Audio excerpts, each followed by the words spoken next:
12 سال کی عمر میں حضرت ابو طالب آپ کو لے کر تجارت کے لیے گئے تو زرقا ایک جگہ ہے، میں وہاں گیا ہوں، وہاں ایک راہب تھا بحیرہ۔ جب وہ اس نے قافلے کو دیکھا تو کہنے لگا تمہارا سردار کون ہے؟ ان کا یہ ہے، کہا آپ کی کل دعوت ہے۔ انہوں نے کہا پہلے تو تم نے کبھی ہمیں پانی بھی نہیں پوچھا، تو آج دعوت کیوں ہے؟ کہا یہ کل بتاؤں گا۔ اگلے دن اس نے کھانے کا انتظام کیا اور سارے مکے کا قافلہ ایک درخت کی چھاؤں میں بیٹھ گیا۔ جب وہ بحیرہ، اس کا نام تھا، آیا، اس نے ایسے ایسے دیکھا تو کہنے لگا سارے پورے ہو؟ کہاں پورے ہیں؟ کہ نہیں کوئی کم ہے؟ کہاں ایک بچہ ہے اونٹ چرانے گیا۔ تو بحیرہ کہنے لگا اسی بچے کی وجہ سے تو دونوں روٹی کھوا رہے ہیں، دونوں کہاں پوچھنا ہے، اس بچے کو بلاؤ۔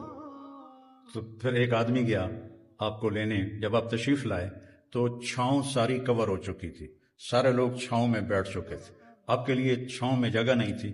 دھوپ میں آپ دھوپ میں جو ہی بیٹھے تو درخت کی شاخوں نے آگے بڑھ کر آپ کے اوپر سایہ کر دیا۔ تو وہ بحیرہ یہ دیکھ رہا تھا، تو پھر وہ آیا اور آپ کو کھڑا کیا، کہنے لگا یہ کس کا بیٹا ہے؟